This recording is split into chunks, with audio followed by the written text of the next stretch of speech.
Bonjour les amis de la fonte.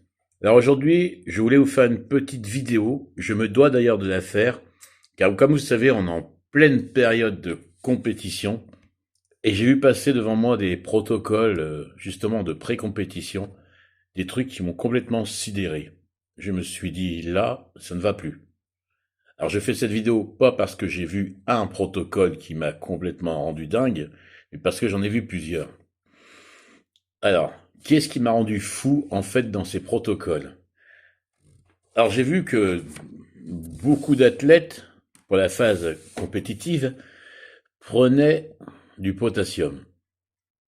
Alors le potassium, je vais pas vous expliquer qu'est-ce que c'est, vous avez Google pour ça. Il faut juste savoir qu'un excès de potassium peut créer une hyperkaliémie. Une hyperkaliémie, c'est un taux de potassium qui afflue énorme dans votre sang. Et qu'est-ce que ça peut causer? Une hyperkaliémie, trop de potassium en excès, simplement des problèmes cardiaques. Donc vous voyez là, un arrêt cardiaque. Alors pourquoi les athlètes prennent du potassium? Ou pourquoi certains préparateurs faut prendre du potassium? Tout simplement parce qu'ils donnent à ces mêmes athlètes des diurétiques. Alors vous avez des diurétiques qui sont épargneurs de potassium et d'autres qui ne le sont pas. Alors pour ceux qui ont votre potassium, ils vous en donnent.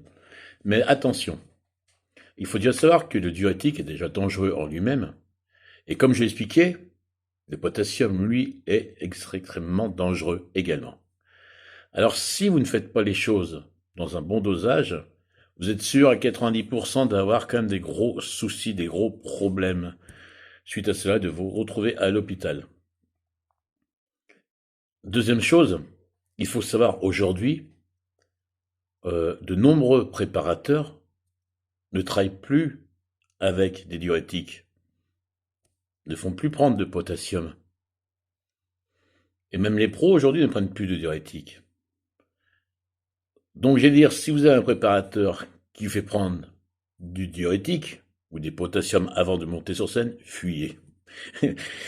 Mais je ne peux pas vous le dire car généralement, ceux-ci se font les derniers jours, le dernier jour ou les quelques derniers jours avant la compétition, donc c'est trop tard pour changer de préparateur à ce moment-là. Donc je comprends très bien que vous l'écoutiez. Donc cette vidéo, pourquoi? Pour dire faites très très attention. Ne suivez pas l'aveugle, des fois ce qu'un préparateur peut vous dire, faites vos recherches, regardez.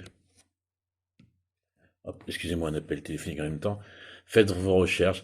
J'étais complètement fou quand j'ai vu tous ces protocoles de différents athlètes avec du potassium à gogo, des diurétiques à gogo. Waouh! Et la phase sombre que beaucoup ne savent pas, c'est tout beau, tout rose, des compétitions, mais quelques athlètes, hein. Et ça, je vous dis pas ça dans le vent ou quoi que ce soit, hein. Quelques athlètes, je sais qu'après leur compétition, sont partis en hôpital pour des problèmes de santé. Je ne dis pas que c'est à cause de ce que je vous ai parlé, mais quand j'ai vu certains protocoles de certains préparateurs, ça fait vraiment froid dans le dos. Je me demande même comment on peut tenir un corps debout à de tels dosages de potassium. Il y a vraiment des gens, ils sont fous. Voilà. J'avais envie de faire cette vidéo parce que j'en ai vu trop. C'était trop pour moi. J'ai dit non, il faut que j'alerte. Ce n'est pas possible. Ce n'est pas possible qu'aujourd'hui, on utilise encore des méthodes ancestrales par des préparateurs connus ou pas connus. Donc faites très attention. Prenez soin de vous. Et à bientôt. Ciao les amis.